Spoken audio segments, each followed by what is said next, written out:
End gold buyers, మీ కష్టాల్లో నమ్మకమైన మీ ఆత్మీయ నేస్తం. అందరికీ నమస్కారం. నేను మీ ఆయుర్వేద డాక్టర్ చిట్టిపొట్ల మధుసూదన శర్మని. మనం ఈ వీడియోలో మోకాళ్ళ నొప్పులకి కరక్కాయ వైద్యం అనేటువంటి ఆసక్తిదాయకమైనటువంటి అంశాన్ని గురించి తెలుసుకోబోతున్నాం. ఈ మధ్యకాలంలో వయస్సుతో నిమిత్తం లేకుండా చిన్న వయస్సులోనే ఈ మోకాళ్ళ నొప్పుల సమస్య మొదలై వేధించి పీడించి ఇంతింతై ఒటిడింతై అన్న చందాన మరి చాలా ముదిరిపోయి ఆపరేషన్ చేయించుకోవాల్సినటువంటి పరిస్థితి కూడా ఎక్కువ శాతం మందిలో కలగడం చాలా దురదృష్టకరమైనటువంటి పరిణామం. దీనికి అనేక రకాలైన కారణాలు, పోషకాహార లోపం కారణం కావచ్చు, వెయిట్ కారణం కావచ్చు, కొన్ని రకాలైనటువంటి అనారోగ్య సమస్యలు కారణం కావచ్చు, ఇట్లా మరి అస్తవ్యస్తమైనటువంటి జీవన శైలి కారణం కావచ్చు. ఇలా అనేక రకాలైనటువంటి కారణాల వల్ల చిన్న వయస్సులోనే మోకాళ్ళ నొప్పుల సమస్యలు కలుగుతున్నాయి. వీటి కోసం అని చెప్పేసి చాలామంది అవగాహన లోపంతో, ఆరోగ్య స్పృహ లేకపోవడం చేత విచ్చలవిడిగా విచక్షణ రహితంగా వైద్యుల సలహా లేకుండా వివిధ రకాలైనటువంటి ఆధునిక కృత్రిమ రసాయన పెయిన్ కిల్లర్స్ వాడి తాత్కాలికంగా ఉపశమనం పొందినప్పటికీ మరి తర్వాత దీర్ఘకాలంలో మరి అనేక రకాలైనటువంటి వ్యాధులకు కూడా ఆ దేహాన్ని హేతుభూతం చేసేందుకు వీళ్ళే కారణభూతులు అవుతూ ఉన్నారనమాట. ఈ మోకాళ్ళ నొప్పుల సమస్య వచ్చినప్పుడు ఆ భాగంలో ఇన్ఫ్లమేషన్ అనేటువంటి ప్రక్రియ జరుగుతూ ఉంటుంది. ఈ ఇన్ఫ్లమేషన్ అనేటువంటి ప్రక్రియలో భాగంగా కొన్ని రకాలైనటువంటి హానికారకమైనటువంటి రసాయన పదార్థాలు కూడా ఉత్పత్తి అవుతుంటాయి అన్నమాట. దాన్ని ఫ్రీ రాడికల్స్ అనేటువంటి పేరుతో పిలుస్తుంటారు. ఈ ఇన్ఫ్లమేషన్ ప్రక్రియలో భాగంగా ఆ భాగంలో మోకాళ్ళ భాగంలో IL-2, IL-6 అట్లే ప్రోస్టాగ్లాండిన్స్, సైటోకైన్స్ ఇలాంటి అనేక రకాలైన రసాయన పదార్థాలు ఉత్పత్తి అయ్యి ఆ యొక్క ప్రభావం చేతనే మోకాళ్ళ భాగంలో నొప్పి, పోటు, సలుపు, బాధ, అసౌకర్యం ఇవన్నీ కూడా కలుగుతుంటాయి అన్నమాట. మరి ఈ యొక్క సమస్యను తగ్గించేందుకు ప్రకృతిలో అనేక రకాలైనటువంటి ఔషధాలు ఉన్నాయి. వాటిల్లో మీరు వాడుకోదగ్గ క్షేమదాయకమైనటువంటి ఔషధాన్ని, అందరూ వాడుకోదగ్గ ఔషధాన్ని, అతి తక్కువ ధరకే దొరికేటువంటి ఔషధాన్ని, అదేవిధంగా దీర్ఘకాలం పాటు వాడినప్పటికీ ఎలాంటి సైడ్ ఎఫెక్ట్స్ లేకుండా అన్ని సైడ్ బెనిఫిట్స్ కలగజేసేటువంటి ఔషధాన్ని ఇప్పుడు మనం ఈ యొక్క వీడియోలో తెలుసుకోబోతున్నాం. ఆ ఔషధ తయారీకి కావాల్సినటువంటి పదార్థాలు 3. కరక్కాయ పెచ్చుల యొక్క చూర్ణము ఒక 100 గ్రాములు తీసుకోండి. కరక్కాయలు మనకు మార్కెట్లో దొరుకుతాయి, కరక్కాయ పెచ్చులు మార్కెట్లో దొరుకుతాయి. అట్లే కొన్ని ప్రామాణిక కంపెనీ వాళ్ళు కేవలము కరక్కాయ పెచ్చులనే చూర్ణించి మార్కెట్లో అమ్ముతున్నారు అనమాట. కాబట్టి మీరు కరక్కాయ పెచ్చుల యొక్క చూర్ణం తీసుకున్నట్లయితే ఖచ్చితంగా తప్పనిసరిగా విచారించేసేసి మార్కెట్లో విచారించి మరి నిపుణులైనటువంటి వారిని సంప్రదించేసేసి కరక్కాయ పెచ్చుల యొక్క చూర్ణం మీరు సేకరించుకోండి. లేని పక్షంలో మరి కరక్కాయ పెచ్చులు తెచ్చుకొని కాస్త వేయించేసేసి పౌడర్ చేసుకోండి. అది లేని పక్షంలో కరక్కాయలు తెచ్చుకొని దంచేసేసి లోపల విత్తనాలు తొలగించేసి పైన ఉన్నటువంటి పెచ్చులని ఒక 2 రోజుల పాటు ఎండించేసేసి కాస్త వేయించేసేసి చూర్ణంలాగా తయారు చేసుకోండి. కాబట్టి ఖచ్చితంగా కరక్కాయ యొక్క పెచ్చుల యొక్క చూర్ణం వాడినప్పుడే మనం ఆశించినటువంటి ఫలితాలు కలుగుతాయని టోటల్గా కరక్కాయ మొత్తం కలిపేసి చూర్ణంగా తయారు చేసుకుని వాడుకోవడం వల్ల ఆశించినటువంటి ఫలితాలు కలగపోయేటువంటి పరిస్థితి కలుగుతుంది. కాబట్టి మరీ నేను ఇక్కడ నొక్కి చెప్పడం జరుగుతుందన్నమాట. కాబట్టి కరక్కాయ పెచ్చుల యొక్క చూర్ణాన్ని, కన్నతల్లిలా కాపాడేటువంటి కరక్కాయ పెచ్చుల యొక్క చూర్ణాన్ని ఒక 100 గ్రాములు తీసుకోండి. అట్లే మెంతులను వేయించేసేసి చూర్ణంలాగా తయారు చేసుకొని ఆ మెంతుల చూర్ణాన్ని ఒక 50 గ్రాములు తీసుకోండి.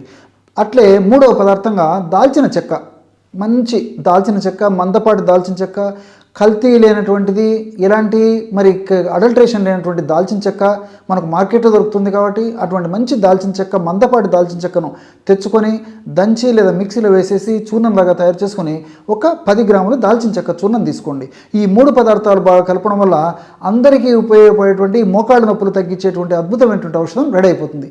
ఈ ఔషధాన్ని బాగా కలిపేసేసి ఒక గాజు సీసాలో నిల్వ ఉంచుకొని రోజు ఉదయం ఆహారానికి ఒక అరగంట ముందు, అదేవిధంగా రాత్రి ఆహారానికి అరగంట ముందు లేదా ఒక 15 నిమిషాల ముందు, మధ్యాహ్నం పూట అలాగే అనమాట 15 నిమిషాలు లేదా ఒక అరగంట ముందు ఈ యొక్క ఔషధాన్ని తీసుకుంటూ ఉండాలి. ఎలాగంటే చిన్న వయసు వాళ్ళైతే 1.5 గ్రాము వరకు తీసుకోవచ్చు. మరి పెద్ద వయసు వాళ్ళు ఉండి సమస్య మరీ ఎక్కువగా ఉండేటువంటి వాళ్ళైతే 2.5 గ్రాము వరకు కూడా తీసుకోవచ్చు. అంటే మ్యాక్సిమం ½ టీ స్పూన్ వరకు కూడా తీసుకోవచ్చు అనమాట. కాబట్టి 1.5 గ్రాము నుంచి మ్యాక్సిమం ½ టీ స్పూన్ వరకు ఆ పౌడర్ని తీసుకొని తేనె వాడదైనటువంటి వాళ్ళందరూ కూడా కాస్త తేనెతో కలిపి రంగరించేసి చప్పరిచేసి మింగేసేయచ్చు. మరి తేనె వాడుకున్నటువంటి వాళ్ళు ఎవరైనా ఉన్నట్లయితే మరి 100 ml లేదా 150 ml పల్చటి మజ్జిగలు కలిపి కూడా తీసుకోవచ్చు అనమాట. కాబట్టి ఎవరికి ఎలా వీలైతే అలాగే తీసుకోవచ్చు. లేదు తేనె మజ్జిగ వీలు పడినటువంటి వాళ్ళు, వాడలేనటువంటి వాళ్ళు అయితే ఆ యొక్క పౌడర్ని నీళ్ళలో కలిపి కూడా తీసుకోవచ్చు అనమాట. కాబట్టి ఎవరికి ఎలా వీలైతే అలాగా ఆ యొక్క ఔషధాన్ని వాడితే సరిపోతుంది. ఈ యొక్క ఔషధాన్ని ఈ పద్ధతిలో వాడుకొని ఇది అయిపోయిన తర్వాత మరలా ఫ్రెష్గా తయారు చేసుకొని వాడుకుంటూ ఉండాలి.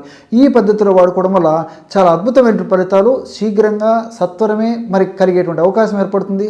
అంతేకాకుండా ముందు ముందు కూడా భవిష్యత్తులో ఇతర ఉపద్రవాలు రాకుండా కూడా ఇందులో ఉన్నటువంటి ఔషధ గుణాలన్నీ కూడా కాపాడుతుంటాయి. ముఖ్యంగా ఈ కరక్కాయ గురించి మనం ఆలోచించినట్లయితే కరక్కాయలో అనేక రకాలైనటువంటి ఔషధ గుణాలు, రసాయన తత్వాలు కరక్కాయలో ప్రకృతి నిక్షిప్తీకరించి మనకు ప్రసాదించడం జరిగింది. ఉదాహరణకి అరబినోగెలాక్టాన్స్ అనేటువంటి రసాయన పదార్థాలు కరక్కాయలో పుష్కలంగా ఉన్నాయన్నమాట.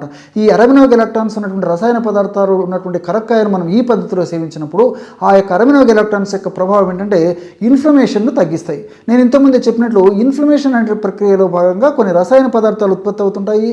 అవి చెడును కలుగజేస్తుంటాయి. కాబట్టి ఆ రసాయన పదార్థాల ఉత్పత్తి తగ్గడంతో పాటు మరి ఆ యొక్క భాగంలో మోకాళ్ళ భాగంలో కలిగేటువంటి అసౌకర్యాన్ని కూడా తగ్గించడం ఈ యొక్క అరబినోగెలాక్టాన్స్ అనేటువంటి పదార్థం వల్ల కలుగుతుంటాయి. అంతేకాకుండా ఈ కరక్కాయలు మరి టానిన్స్ అనేటువంటి పదార్థాలు ఇందులో కరక్కాయలు ఎక్కువ ఉంటాయి. అదేవిధంగా ఈ యొక్క చెబులిక్ యాసిడ్ ఇలాంటి రసాయన పదార్థాలు కూడా ప్రత్యక్షంగా పరోక్షంగా ఈ కరక్కాయ పరోక్షంగా మోకాళ్ళ నొప్పులు తగ్గించేందుకు చక్కగా సహకరిస్తాయి.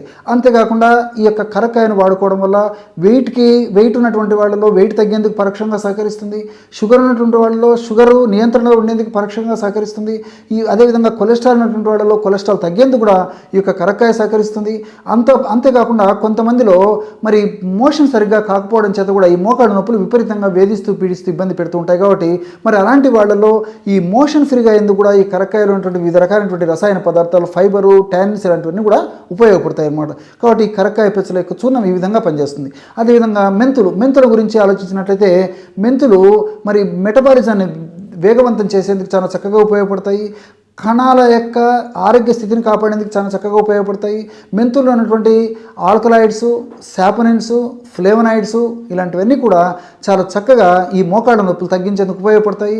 అంతేకాకుండా ముఖ్యంగా మెంతుల్లో ఉన్నటువంటి ఈ లిలినోనిక్ యాసిడ్ ఇలాంటి పదార్థాలు మోకాళ్ళలో గుజ్జు త్వరగా తగ్గిపోకుండా గుజ్జు బాగా ఉత్పత్తి అయ్యేందుకు కూడా ఈ మెంతుల్లో ఉన్నటువంటి ఈ యొక్క రసాయన పదార్థాలు ఉపయోగపడతాయి. కాబట్టి చిన్న వయస్సులోనే మోకాళ్ళు త్వరగా అరగకుండా ఉండేందుకు కూడా ప్రివెంట్ చేసేందుకు కూడా ఈ యొక్క మెంతులు చాలా చక్కగా ఉపయోగపడతాయి. ఇంతకుముందే చెప్పినట్లు షుగర్ వ్యాధిగ్రస్తుల్లో అదేవిధంగా వెయిట్ ఉన్నటువంటి వాళ్ళలో కూడా ఆ యొక్క షుగర్ వ్యాధి నియంత్రణలో ఉండేందుకు, వెయిట్ పెరగకుండా ఉండేందుకు, వెయిట్ తగ్గేందుకు కూడా మెంతులు చక్కగా సహకరిస్తాయి. దాల్చిన చెక్క కూడా మనం ఈ యొక్క ఔషధంలో వాడుకుంటున్నాం. కాబట్టి ఈ దాల్చిన చెక్కలో ఉన్నటువంటి సిసమిక్ యాసిడ్, సినమాల్డిహైడ్ అనేటువంటి రసాయన పదార్థాలు కూడా మోకాళ్ళ భాగంలో రక్త సరఫరాను బాగా కలగజేసేసి మోకాళ్ళ భాగంలో ఉన్నటువంటి ఆ యొక్క అనారోగ్య స్థితిని త్వరగా చక్కదిద్దేందుకు, అదేవిధంగా ఈ యొక్క కరక్కాయ మెంతులు త్వరగా పనిచేసేందుకు కూడా ఈ యొక్క దాల్చిన చెక్క చాలా చక్కగా ఉపయోగపడుతుంది. కాబట్టి ఈ 3 పదార్థాలు మనం కలిపి వాడుకోవడం వల్ల చాలా సమర్థవంతమైన ఫలితాలు కలుగుతాయి. దీర్ఘకాలం పాటు వాడినప్పటికీ అన్నీ మనకు సైడ్ బెనిఫిట్స్ ఉండేటువంటి పరిస్థితి ఏర్పడుతుంది. కాబట్టి ఈ సమస్య ఉన్నటువంటి వాళ్ళు మరి ఈ యొక్క ఔషధాన్ని ఈ పద్ధతిలో వాడుకోవడం వల్ల మరి చాలా చక్కటి మెరుగైనటువంటి ఆరోగ్యాన్ని పొందేదానికి అవకాశం ఏర్పడుతుంది. One life lesson what medicine has taught you. Whatever you can do without expecting. But I really believe మన పాజిటివ్ యాటిట్యూడ్ ఉంటేనే మనం ఏదైనా సాధించగలం. గట్ ని మనం కరెక్ట్ గా డీల్ చేసినట్లయితే అది మనకి పాజిటివ్ హార్మోన్స్ ని రిలీజ్ చేస్తుంది. షుగర్ వచ్చిన వాళ్ళ పరిస్థితి ఏంటి? పొట్ట దగ్గర పెరిగితే దాన్ని ఆండ్రాయిడ్ అంటారు. ఆండ్రాయిడ్ ఫోన్ కదా. అసలు థాట్స్ ఎందుకు వస్తాయి? బ్రెయిన్ డెడ్ అంటే దానికి ప్రపంచం అంతా కూడా కొన్ని నిర్దిష్టమైనటువంటి లక్షణాలు ఉన్నాయి. మానసికంగా ధైర్యంగా ఉంటే క్యాన్సర్ జయించవచ్చు. You are a doctor for a cause sir, అంతే. వాళ్ళకి వచ్చిన ఆదాయం కాకుండా ఫ్రీ సర్వీస్ ఎంతమందికో చేస్తారు.